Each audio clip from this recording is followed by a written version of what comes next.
Moin Moin, hallo und herzlich willkommen zu einem neuen Video hier auf meinem Kanal. Und heute gibt es hier eine Runde Shakes and Fidget. Ja, meine lieben Freunde, ihr habt es wahrscheinlich heute schon mitbekommen. Es ist ja jetzt das zweite Video, was ich heute hochlade. Ein Notfallvideo, kann man sozusagen das betiteln. Und ja, ich als langjähriger Shakes and Fidget Spieler bin leider sehr, enttäuscht, aber auch mal wieder ein wenig erzürnt darüber, wie jetzt das neueste Feature, der Wanderzirkus, released worden ist. Und ja, für die Leute, die es nicht mitbekommen haben, der Wanderzirkus schließt heute schon auf F9 und morgen dann auf allen anderen Welten aus spezifischen Problemen, auf die jetzt nicht weiter eingegangen worden ist. Playa hatte sich dazu entschlossen, das Ganze so in die Wege zu leiten. Hier ist nochmal der Text dazu. Abschied vom Wanderzirkus, liebe Abenteurerinnen und Abenteuer. Der Wanderzirkus packt bald sein Zelt ein. Aufgrund unerwarteter Probleme hinter den Kulissen wird die Manege bereits diesen Sonntag um 20 Uhr auf F9 bereits heute um 20 Uhr geschlossen. Nutzt also die verbleibende Zeit, um noch einmal gegen die gruseligen Gestalten des Zirkus anzutreten. Blablablub. Wir werden uns der Probleme zeitnah annehmen und werden euer Feedback in die Überarbeitung einbinden. Wir hoffen, dass der Wanderzirkus zu einem späteren Zeitpunkt dass wir den erneut auf die Bühne bringen können. Ja, und es ist leider sehr, es ist leider ein Armutszeugnis, dass Shakes and Fidget bzw. Playa Games halt eben wochenlang vorher schon den Zirkus so mäßig angekündigt hat, er ja auch auf dieser Roadmap gewesen ist und dann released wird, nur um dann halt eben ihn 2 Tage später wieder offline zu nehmen. Und aus einfachen Gründen, die man hätte vermeiden können. So, ne? Es wurde jetzt hier nicht weiter darauf eingegangen, weil hier wurde nur gesagt, aufgrund unerwarteter Probleme hinter den Kulissen. Das werde ich euch gleich zeigen, welche unerwarteten Probleme hinter den Kulissen aufgetaucht sind. Aber ich kann euch gleich sagen, es sind einfach mal wieder Balance-Probleme, die man hätte vorher einfach testen können. Ich weiß nicht, also mir kommt es nicht so vor und ich finde es leider sehr, sehr schade, dass das Ganze in so eine, wieder mal in so eine Richtung geht, wo man sagen kann, okay, hier wird einfach ein Feature rausgebracht und ohne sich irgendwie, also der Spieler hat das Gefühl, und davon rede ich jetzt auch von mir, aber auch von allen anderen, denke ich mal, der Spieler hat das Gefühl, es wurde zwar gesagt, dass die Features vorher getestet werden und dass die halt eben, ne, dass man solche Fehler vermeidet, weil es sind jetzt auch so viele Fehler in der Vergangenheit immer wieder aufgetaucht und das sind alles so Sachen, die man halt vermeiden hätte können, so, ne? Und dass jetzt dieser Zirkus wieder, ne, der Zirkus ist quasi wirklich stichwörtlich dafür, wieder so released worden ist, ohne mal vorher zu gucken, ob das Ganze irgendwie gebalanced ist. Das verunsichert mich als Spieler und ist nicht unbedingt eine schöne Sache, beziehungsweise gibt mir kein gutes Gefühl, weil es gibt mir so das Gefühl, dass anscheinend doch nicht so viel vorab getestet wird, bevor solche Sachen gelauncht werden. Weil sonst kann ich mir nicht vorstellen, dass solche Probleme immer wieder so auftreten können, dass sie sogar vorzeitig ihr eigenes Feature, was sie lange geplant haben, rausgebracht haben, auf einmal zurückziehen müssen, beziehungsweise vorzeitig beenden müssen, weil das Ganze sonst im Chaos geendet hätte. Ja? Und das kann ich nicht verstehen und das enttäuscht mich sehr und das macht mich auch wirklich ein bisschen sauer, dass halt eben, wieder und immer wieder diese ganzen Sachen auftreten. Man kann leider auch nicht mehr sagen, so das Ding so, ja klar, Fehler, ne, das kann immer mal passieren, Fehler sind menschlich so, ne, da arbeiten Menschen hinter so, ne, aber bei so einem großen Unternehmen, wo wirklich jetzt in der Vergangenheit auch schon öfter solche Sachen aufgetreten sind, die man hätte einfach vermeiden können, kann man das so langsam wirklich nicht mehr entschuldigen, sag ich mal. Ja? Man sieht es an dem massiven Feedback der Community, dass das Feature wirklich sehr schlecht aufgenommen worden ist. Und heute in dem Video haben wir auch schon darüber gesprochen, dass sowohl, und jetzt kommen wir zum eigentlichen Problem des Zirkuses, oder Zirkus, ich weiß gar nicht, Mehrzahl, dass es halt eben balancing-technisch ziemlich Arsch ist. Ja, wir haben gesehen, zum Beispiel bei so einem hohen Account wie bei mir, dass die Klassen teils wirklich wie zum Beispiel bei meinem Magier, den einen Tag den Direktor komplett stompen und dann den anderen Tag ich nicht mal die erste Ebene schaffe. Das sind Sachen, die dürfen nicht passieren. Ja? Dann kommt es noch dazu, dass Leute, wie bei mir zum Beispiel der Fall, kurz vor einer hohen Stufe stehen, beziehungsweise hohen runden Stufe für 700, dass die gearscht sind, weil ab 700 da auf einmal ein plötzlicher Damage-Spike bei den Gegnern entsteht, bei den Gegnerbossen, die das Ganze dann unfair machen für Leute, die auf genau diesem Levelstand, wie ich jetzt gerade bin, sind. Ja, das sind so ein paar Sachen. Und dann kommt eben halt noch was dazu. Und das ist halt eben, ja, eine Sache, da hätte man wirklich vorher dran denken müssen, finde ich. Ja, da hätte man wirklich dran denken müssen. Und das ist halt eben Folgendes. Die Monster, ja, im Zirkus, die richten sich ja nach deinem eigenen Level. Ja, das heißt, umso höher du im Level bist, umso stärker sind halt auch hier diese Aktgegner, die du betrittst. Das heißt, im Umkehrschluss kann man sich denken, zum Beispiel ein Char wie meiner jetzt, ja, der halt eben also nicht wirklich gut, sag ich mal, also der zwar gute Stats hat, aber das Equipment ist extrem alt. So, das ist für mich ein extrem großer Nachteil, weil ich vom Level her höher bin und eigentlich mit meinen Stats höher sein sollte, es aber nicht bin, weil ich ja mich erst ab Stufe 700 equippen möchte. So, jetzt stellt euch das mal vor. Die Gegner sind ja abhängig von eurem eigenen Level. Jetzt stellt euch mal zum Beispiel einen Dr. Darm vor, der überhaupt nicht auf Gold geht, sondern nur auf XP. Ja, ich möchte mal sehr gerne wissen, wie weit Dr. Darm gekommen ist. Der höchste Spieler momentan, gerade für die, die ihn nicht kennen sollten. Das ist der höchste Spieler momentan, der ja, nur auf XP geht, weil er der höchste Spieler im Level sein möchte. So, der geht auf XP, scheißt auf die Skillpunkte und der wird wahrscheinlich massive Probleme haben im Zirkus. So, das ist die negative Richtung. Jetzt denkt euch das aber mal in die andere Richtung. Und jetzt kommt der Grund wahrscheinlich, warum das Ganze frühzeitig abgebrochen wird, weil das sonst Ausmaße annimmt, das könnt ihr euch nicht vorstellen. Ja? Denkt euch das mal einfach in die gegenentsetzte Richtung. Zum Beispiel jemand, der nicht auf XP geht, sondern jemand, der nur auf Gold geht. Es gibt auch zum Beispiel Projektaccounts, die nur auf Gold gehen. Ja? Die gar nicht das Ziel haben, ein hohes Level zu verfolgen, sondern einfach ja, ein niedriges Level haben, aber extrem hohe Stats. Was passiert denn dann? Ja, das könnt ihr euch nicht ausmalen. Ich werde es euch zeigen. Ja, es gibt einen Spieler, der tatsächlich extrem viel Gold gemacht hat auf einer sehr geringen Stufe und das hatte Ausmaße angenommen, die man hätte über 10 Tage nicht weiter so erstrecken können. Ja, hier ist einmal der Screenshot von der Konversation. Playa hat hier was sehr Großes vergessen. Hier geht es um den Spieler. Er spielt einen Projektchar auf Stufe 523 und hat jetzt schon fast 600k Main Stats, also Total Stats so. Er one-shottet fast jeden Gegner und ist bis über plus 145 in den Gegnerstufen gekommen. Also hat die über 145 Level plus, ja, sogar noch mehr. Ich zeige euch gleich Screenshots. Und hat über 5 Milliarden Gold und 16.000 Lucky Coins mit 1.000 Pilzen geschafft. Ja? Er ist quasi mehr als im Plus, alleine durch die ja, Stat-Punkte plus Lucky Coins. Und jetzt zeige ich euch mal den Screenshot von dem Spieler, der das Ganze hier auch mal für uns aufgenommen hatte.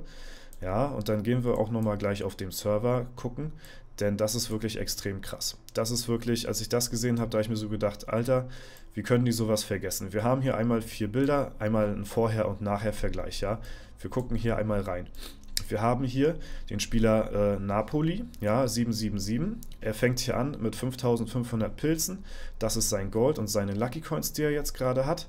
Und wenn wir jetzt einmal hier rüber gehen, dann haben wir hier einmal das Bild von ja, 5000 Pilzen, also er hat 500 Pilze ausgegeben, hat dafür 3,6 Milliarden Stat-Punkte gemacht und die Lucky Coins sind von 34 auf 46.000 Lucky Coins hochgegangen mit 500 Pilzen.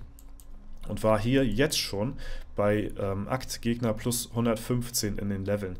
Ihr müsst euch das mal vor Augen halten, dass für einen Stufe 523er Account diese Anzahl von Statpunkten extrem viel ist. Ja, man kann sagen, so im Late Game, so, ne, wenn man das Gold Cap erreicht hat auf 632, ne, was sind da 3 Milliarden Gold oder so, ne, das hat man vielleicht in 1,5 Tagen oder was weiß ich so gefarmt, aber auf dieser Stufe ist das unverhältnismäßig. Es geht aber auch noch weiter, und zwar hatte er dann noch mehr Pilze hier ausgegeben, und zwar hatte er dann 1000 Pilze ausgegeben, wie man hier sieht, hat 50.000 Lucky Coins insgesamt, ja, also er hatte ja hier mit 34 angefangen und nach 1000 Pilzen ist er auf 50.000 gelandet und ist bei 5 Milliarden Gold auf Stufe 523. Das ist auf dem Maximal Gold Cap Level schon viel, aber auf der Stufe, wo du noch lange nicht beim Gold Cap bist, ich wiederhole, das erreicht man ab 632, ja, ist das immer noch extrem viel Gold. Ja? Wir sehen hier, dass er auf Etage 155 plus bei den Gegnern ist, und das kommt halt eben daher, weil dieser Spieler vorab schon ein extremer Goldspieler war und halt eben das Projekt hatte, ja, mit relativ niedrigen Level hohe Statpunkte zu haben, und das spielt ihn jetzt extrem in die Karten. Hier ist er auch noch beim Direktor, hat auch noch einen Screenshot gemacht, bei plus 145, und ja, das an einem Tag. Ne? Das stellt euch mal vor, jetzt über 10 Tage verteilt. Stellt euch das mal vor, jeden Tag 5 Milliarden Gold oder noch mehr, die er hier rein investiert. Einfach nur krank. Ja? Wir gucken hier auch nochmal auf den Server rauf. So, da werden wir ihn wahrscheinlich dann auch noch in der Ehrenhalle entdecken können. Das ist übrigens auch der Server, glaube ich, warte mal, 7th Division. Nee, das ist nicht der Server. Aber er spielt hier in der Gilde Cruz, das weiß ich noch. Und wo haben wir ihn denn hier? Hier ist er, Napoli. Ja, ist jetzt hier momentan auf Rang 77 in der Ehrenhalle. Gucken wir mal über die Ehrenhalle, ist ein bisschen cooler. Ne, wir sind hier bei der Festung, sorry. So, gehen wir mal hier auf die 77 und da sehen wir ihn. Ja, und hier sehen wir auch seine Attribute. Und ihr seht auch schon, vom Level her ist er halt zwischen diesen ganzen anderen Spielern hier natürlich eine komplette Ausnahmeerscheinung mit der Stufe. Und ja, dadurch, dass er halt eben so einen Spielstil hat, ist er halt ein extremer Goldspieler und geht halt nicht wirklich auf XP. Und dadurch, dass die Gegner im Wanderzirkus halt eben mit deinem Level skalieren, aber nicht mit deinen Statpunkten, hat er halt eben extrem leichtes Spiel und konnte sich, wie gesagt, über 5 Milliarden Gold mit 1000 Pilzen erfahren. Und das ist, und man muss dazu rechnen, extrem viele Lucky Coins. Ja, alleine die Lucky Coins carryen dich ja schon extrem krank rein. An einem Tag. Und das stellt euch mal auf 10 Tage vor. Deswegen ist das jetzt so gekommen, wie es ist, dass der Wanderzirkus halt eben ja, vorzeitig geschlossen werden musste. Der Napoli hat hier nochmal wahrscheinlich heute ordentliche Statpunkte gegaint, und ja, wenn man sich das einfach mal so vergleicht hier, in welchen Rängen er hier unterwegs ist, ne, und das sind halt eben Sachen, das ist so, an sowas muss einfach vorher gedacht werden, und es ist einfach traurig, mal wieder, und für mich als Shakes and Fidget Spieler wirklich sehr frustrierend, dass man mal wieder so extrem in den sauren Apfel beißen muss. Ich hatte wirklich am ersten Tag wirklich Spaß gehabt, ich hatte mich gebettelt gehabt um Platz 1 hier, obwohl ich eigentlich mich nicht reinbaiten lassen wollte, aber ich habe gedacht so, okay, komm, ich hatte, glaube ich, knapp 9 Stunden an dem Tag gestreamt, obwohl es mir eigentlich wirklich nicht gut ging so, weil ich da halt wirklich auch Spaß irgendwie dran hatte, so, weil wie gesagt, das Grundprinzip finde ich ja gar nicht mal, wie gesagt, so schlecht, aber die Umsetzung ist halt einfach wieder komplette Mülltonne, ja, und es ärgert mich einfach als Spieler, dass mal wieder sowas released wird, ohne vorher, ja, gefühlt ohne Sinn und Verstand irgendwie, ja, und das bricht mir wirklich so ein bisschen das Herz, muss ich sagen, dass halt eben, ja, nicht wirklich da eine Verbesserung zu sehen ist irgendwie, ne, das ist so das, was mich traurig macht, weil, wie gesagt, Fehler kann jeder machen, aber wenn man immer wieder Fehler macht und immer wieder sagt, wir machen es beim nächsten Mal besser und wir achten darauf, dass, ne, irgendwann ist auch mal gut, so, und das muss ich wirklich mal so sagen, und das finde ich wirklich sehr schade, wie das hier wieder mal gelaufen ist. Es hätte wirklich wirklich gut werden können, aber es ist leider ja, nicht wirklich gut geworden und das ist halt einfach so jetzt meine ehrliche Meinung dazu. Ich hatte heute auch noch mal ein bisschen hier reingegrindet, habe mir auch noch ein paar Stat-Punkte gesichert, so, ne, also it is what it is so, weil, ja, das kann man ja dann einfach so machen, wenn man halt eben die Pilze dafür investieren will, ne. Ich habe es gemacht, so, aber ja, also ich habe jetzt auch nicht viel mehr als am ersten Tag rausgeholt, sage ich mal, vielleicht ein bisschen mehr, aber es ist halt einfach ja, sehr, sehr, sehr frustrierend und es ist halt auch ein sehr, ne, dafür, dass es halt eben auch so ein teures Feature ist, es ist ja nicht mal günstig so, es ist ja wirklich ein Feature, wo halt wirklich die Hardcore-Pilze extrem belohnt werden und gerade dann muss eigentlich auch wirklich alles stimmen. So, es muss wirklich alles passen. Und die hätten da wirklich so extrem viel mehr rausholen können. Und die hätten da wirklich auch eine Cash-Cow melken können, meinetwegen, wenn sie hier Belohnungen auch für die ersten 3 Platzierungen hinzufügen, wo man mal auch wirklich, was sich ja auch die Spieler wünschen, optisch was von hat. Dass man wirklich eine optische Bereicherung von hat und nicht unbedingt nur Skillpunkte so, ne? Was glaubt ihr denn, wie die Spieler Playa die Bude eingerannt hätten die hier ein paar optische Designs für Platz 1, 2 oder 3 hinzugefügt. Oder lass es nicht nur 1, 2, 3 sein, lass es die Top 10 sein, ja, oder die Top 20 oder so. Ja, wir haben hier im Infotab so viel Platz, dass man da einfach hier einen kleinen Orden hinmachen hätte können mit der Belohnung, ey, ich bin beim Wanderzirkus auf ja, Platz 10 oder 20 oder was weiß ich, Platz 1, ja, und dann kann ich mir hier diese kleine Manschette hier so hinhängen. Was glaubt ihr? Das ist doch das, was wir wollen. So eine Kleinigkeiten, ja, so eine Orden, so eine Individualitäten, aber es wird dann halt leider so ein Feature rausgehauen, was halt halb fertig ist, wo man halt wirklich so viel hätte mehr draus machen können und das finde ich wirklich sehr, sehr schade, muss ich sagen. Und ich hoffe wirklich, dass sie sich nochmal, ja, wirklich das nochmal irgendwie zu Herzen nehmen, dieses Feedback. Ich weiß nicht, wie oft man sich das noch zu Herzen nehmen soll. Aber ja, das musste ich einfach mal jetzt heute auch loswerden hier in dem zweiten Video. Ja, deswegen, ja, wie gesagt, ich denke mal, ich brauche gar nicht nach eurer Meinung fragen. Ich denke mal, ihr werdet dieselbe Meinung haben wie ich. Ja, es ist schade. Es ist einfach nur schade. Ja, man will ja auch immer gar nicht so rumhaten eigentlich, weil es wird ja immer, bei jedem Update wird ja immer rumgehatet und manchmal auch ein bisschen mehr, als es eigentlich sein müsste, aber das ist wieder so ein Ding, wo ich sage, jo, ey, das verdient es nicht anders, dass das Ding gehatet wird hier. Ja, das ist sehr, sehr schade, wie es gelaufen ist. Jo, Freunde, das war es soweit von mir. Ja, ich weiß gar nicht mehr, was ich noch großartig dazu sagen soll. Ich hoffe, ja, ihr habt nicht allzu viel hier irgendwie rein investiert, als es Not getan hätte. Ich kann mich nur ja, entschuldigen, obwohl mich ja eigentlich jetzt nicht großartig eine Schuld trifft, sag ich mal, als Creator so, aber ich muss ja die Information ja auch irgendwie so ein bisschen übermitteln, weil ich ja auch so ein bisschen als ja, Sprachrohr, sag ich mal, gelte und so und dabei will ich eigentlich nicht wirklich meine Meinung dazu einfließen lassen, sondern eigentlich nur neutral Informationen übertragen, ohne irgendwie einen Einfluss darauf zu nehmen. Aber wenn es halt so läuft, wie es jetzt läuft, dann muss ich da einfach dann auch was zu sagen. Und so wie es gelaufen ist, halt einfach Bullshit. Ja. So, Leute, das war's. Ich will euch nicht weiter zuquatschen. Ja, ich wünsche euch noch einen super schönen Tag. Lasst euch das Wochenende nicht vermiesen davon. Ja. Und wir hören und sehen uns natürlich die nächsten Tage wieder. Bis dahin alles Gute, haut rein und bis zum nächsten Mal.